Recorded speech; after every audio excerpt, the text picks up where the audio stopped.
নতুন মন্ত্রিসভা ও এমপিদের শপথকাল প্রস্তুত সংসদের দক্ষিণ প্লাজা। মন্ত্রীদের জন্য ৩৭টি নতুন বাসা নির্ধারণ জানালেন গৃহায়ণ উপদেষ্টা।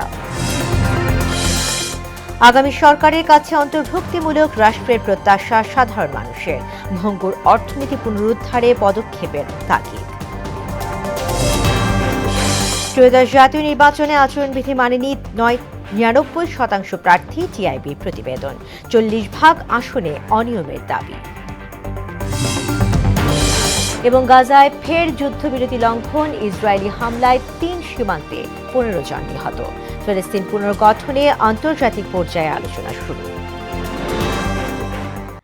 রাজধানীর বিভিন্ন স্থানে নতুন মন্ত্রিসভার সদস্যদের জন্য ৩৭টি বাড়ি প্রস্তুত রাখা হয়েছে বলে জানিয়েছেন গৃহায়ণ ও গণপূর্ত উপদেষ্টা আদিলুর রহমান খান। দুপুরে সচিবালয়ের সাংবাদিকদের সঙ্গে আলাপকালে একথা জানান তিনি। নতুন প্রধানমন্ত্রী বাসভবন তার অভিপ্রায় অনুযায়ী সাজানো হবে বলেও জানান উপদেষ্টা। জনগণের কাছে দায়বদ্ধ থাকার চেষ্টা করেছি আমাদের কাজের জন্য, এবং সেই আকাঙ্ক্ষা বাস্তবায়নের জন্য চেষ্টা করে আমাদের সাকসেসার্স নোট রেখে যাচ্ছি 3টা মন্ত্রণালয়তেই। উনারা দেখবেন আমরা কি করেছি, আমরা কি উদ্দেশ্যে মন্ত্রণালয়গুলো চালানোর চেষ্টা করেছি এবং কি ধরনের কাজগুলো নিয়েছি, এবং তারপরে উনারা উনাদের বিবেচনা অনুযায়ী সিদ্ধান্ত নেবেন। নতুন সরকারের গতিশীল নেতৃত্বে একটি অন্তর্ভুক্তিমূলক রাষ্ট্রের প্রত্যাশা জানিয়েছেন সাধারণ মানুষ। খাদ্য, বস্ত্র, বাসস্থানের মতো মৌলিক অধিকারের পাশাপাশি তাদের দাবি দ্রুতই যেন আইনের শাসন প্রতিষ্ঠা পায়। স্থিতিশীল, সমৃদ্ধ ও গণতান্ত্রিক ভবিষ্যতের জন্য নতুন সরকারের দিকে তাকিয়ে সাধারণ মানুষ। তারা বলছেন, বাংলাদেশকে এগিয়ে নিতে হলে উন্নয়ন এবং জনপ্রত্যাশার বাস্তবায়নেই বেশি গুরুত্ব দিতে হবে।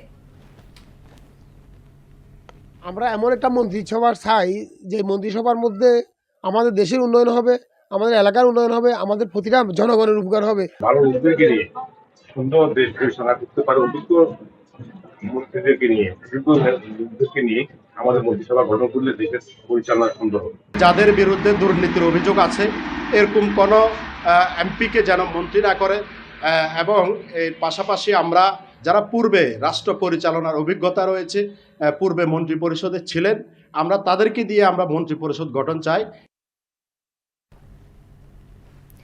নতুন সরকারের ওপর জনপ্রত্যাশার চাপ পাহাড় সম। সাধারণের চাওয়া পাওয়া সহ সার্বিক বিষয় জানাতে খুলনা থেকে সহকর্মী শহীদুল হাসান এবং নোয়াখালী থেকে যুক্ত হচ্ছেন মোহাম্মদ সেলিম। শুরুতে যাচ্ছি শহীদুল হাসানের কাছে। শহীদুল, আপনার মাধ্যমে জানতে চাই মানুষের প্রত্যাশা কেমন নতুন সরকারের কাছে?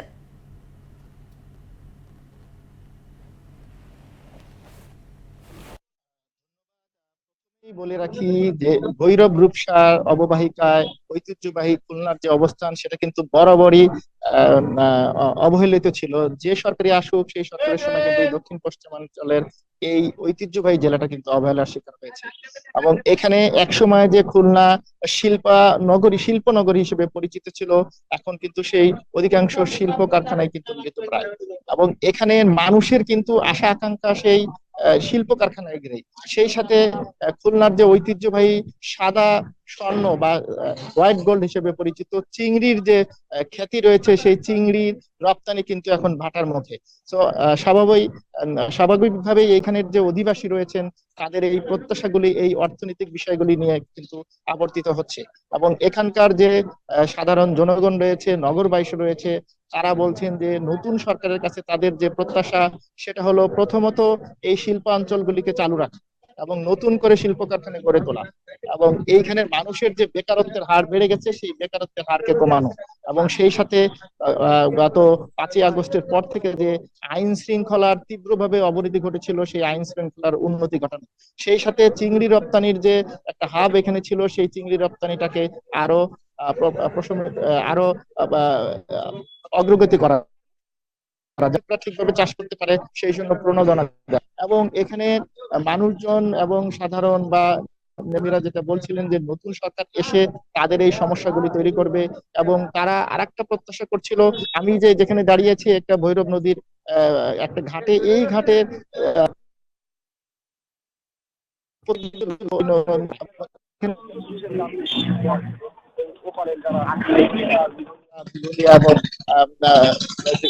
লোক এবং তারা প্রত্যাশা করছে যে এই সরকার তাদের এই সাধারণ মানুষের যে দাবিগুলি সেই দাবিগুলো তারা কিন্তু পূরণ করবে এবং এইখানে এইখানে এইখানে তাদের দাবিগুলি তারা জোরালো ভাবে আবেদন করেছে।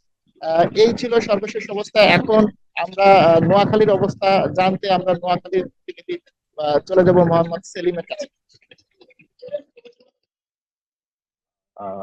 জি, শহীদুল, আপনি যেমনটি জানিয়েছেন যে আসলে আমরা গত 12ই ফেব্রুয়ারি কিন্তু সারা দেশে নোয়াখালী ত্রয়োদশ সংসদ নির্বাচনে কিন্তু নোয়াখালীর 6টি সংসদীয় আসনে বিএনপির নিরঙ্কুশ জয় করেছে 5টি আসনে।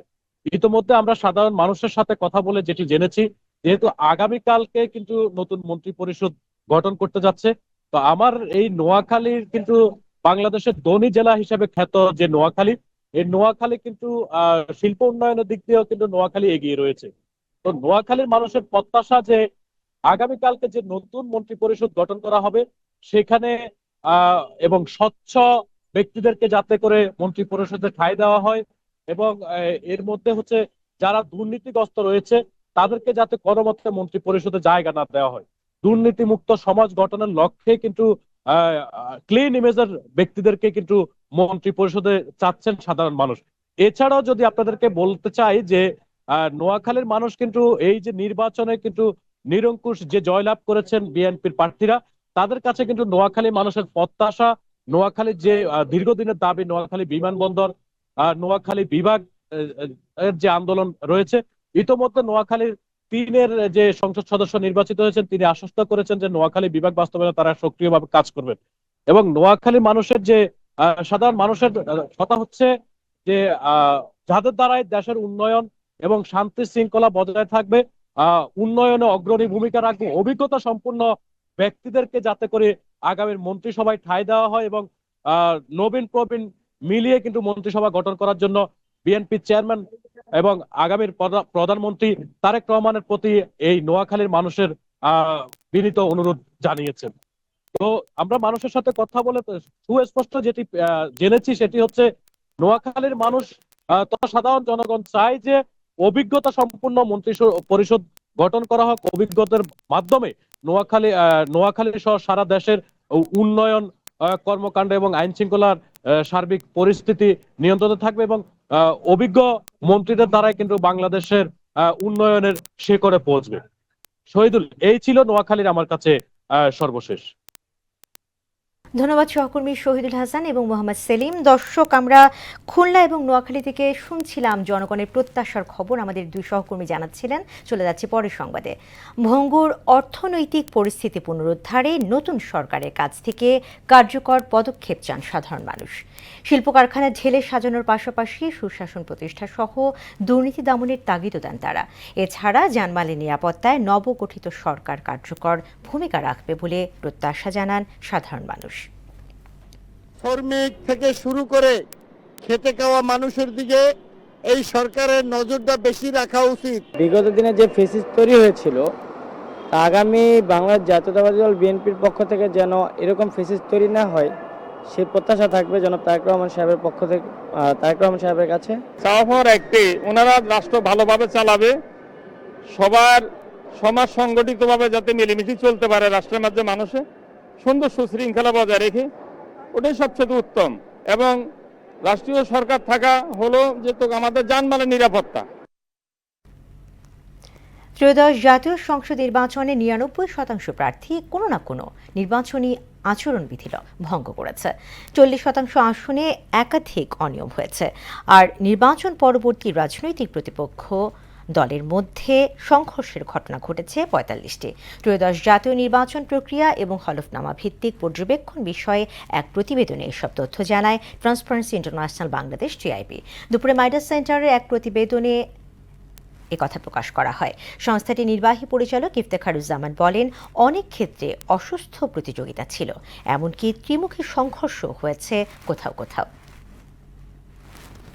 নির্বাচনী সহিংসতা হয়েছে, আপনারা সেটা দেখেছেন। বিশেষ করে নির্বাচন পূর্বকালে কর্তৃত্ববাদী যে কথিত কর্তৃত্ববাদী সরকার বা শক্তি তাদের ঘোষিত নির্বাচন বিরোধী অবস্থান এবং তৎপরতার ফলে আমরা বেশ কিছু অস্থিতিশীলতা দেখেছি, যেটি ইতিমধ্যে আপনারা প্রকাশ করেছেন, আমাদের আগে প্রতিবেদন প্রকাশ। ত্রয়োদশ জাতীয় নির্বাচনে ভোট গণনায় অনিয়ম এবং ফলাফল পরবর্তী নিপীড়নের অভিযোগে আজ বিক্ষোভ কর্মসূচি দিয়েছে জামায়াত নেতৃত্বাধীন 11 দলীয় ঐক্য।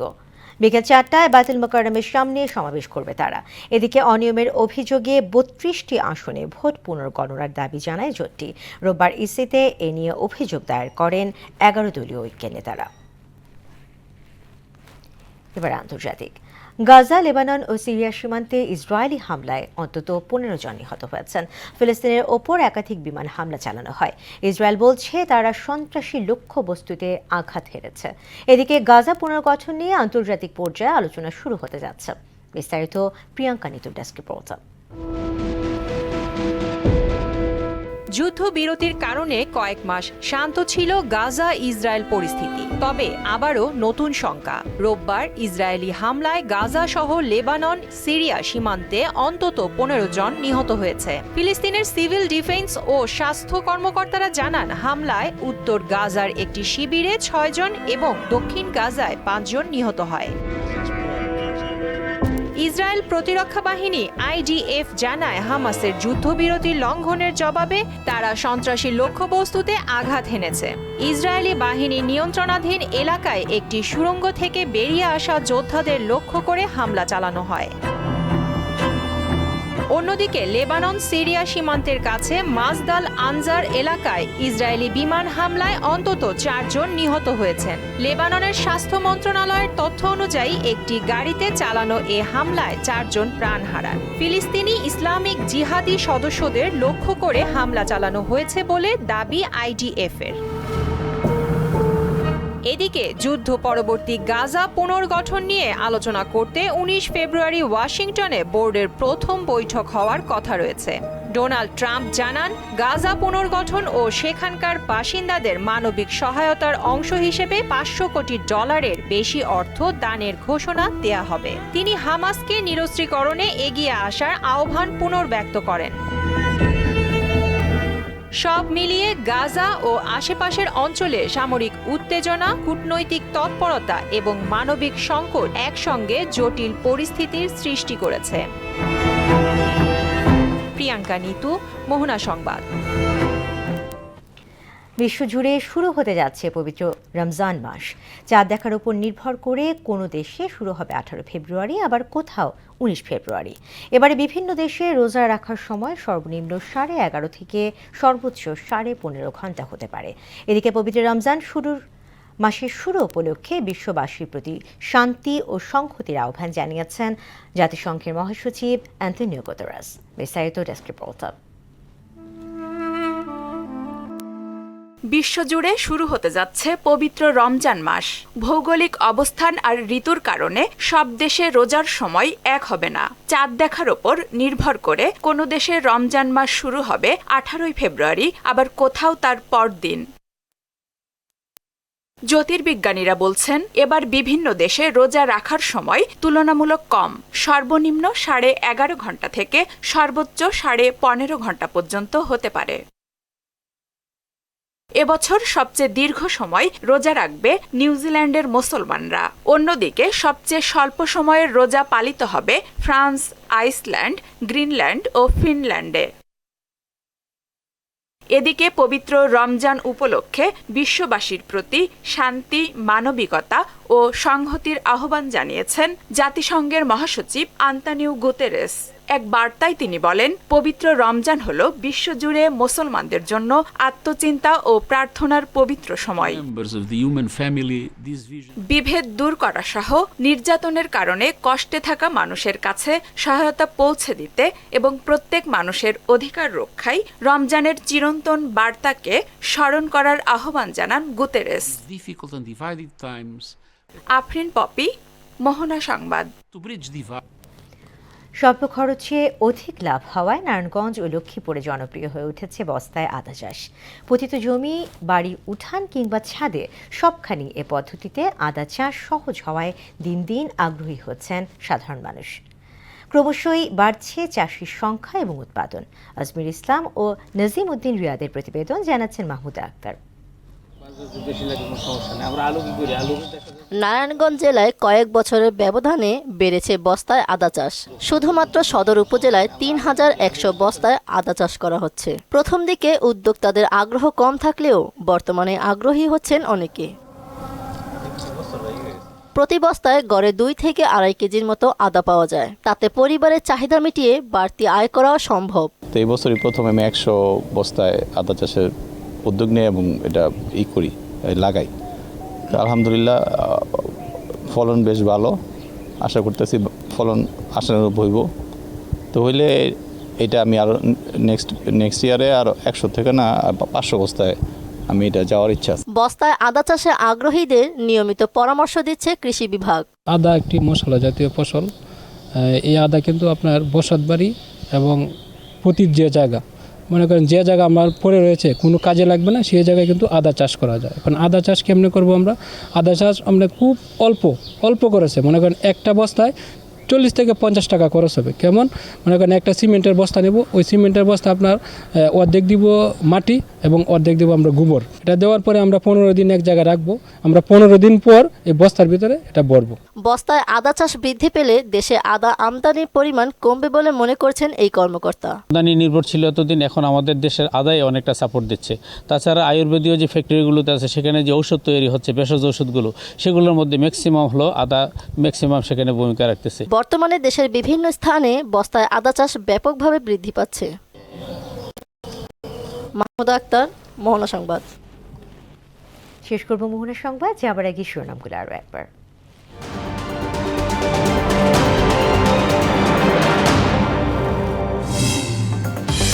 নতুন মন্ত্রিসভা ও এমপিদের শপথকাল প্রস্তুত সংসদের দক্ষিণ প্লাজা। মন্ত্রীদের জন্য 37টি নতুন বাসা নির্ধারণ, জানালেন গৃহায়ণ উপদেষ্টা। আগামী সরকারের কাছে অন্তর্ভুক্তিমূলক রাষ্ট্রের প্রত্যাশা সাধারণ মানুষের। ভঙ্গুর অর্থনীতি পুনরুদ্ধারে পদক্ষেপের তাগিদ। ত্রয়োদশ জাতীয় নির্বাচনে আচরণবিধি মানেনি 99% প্রার্থী, টিআইবি প্রতিবেদন। 40% আসনে অনিয়মের দাবি। এবং গাজায় ফের যুদ্ধবিরতি লঙ্ঘন, ইসরায়েলি হামলায় 3 সীমান্তে 15 জন নিহত। ফিলিস্তিন পুনর্গঠনে আন্তর্জাতিক পর্যায়ে আলোচনা শুরু। দর্শক, এই ছিল মোহনা সংবাদে। পরবর্তী সংবাদ বিকেল 5:30টায়। এর আগে বিকেল 3টায় দেখবেন সংবাদ এক নজরে। এছাড়া মোহনার সবশেষ খবর জানতে ভিজিট করুন www.mohana.tv। সংবাদ দেখতে পারেন আমাদের ফেসবুক পেজ ও ইউটিউবে। এতক্ষণ সঙ্গে থাকার জন্য ধন্যবাদ।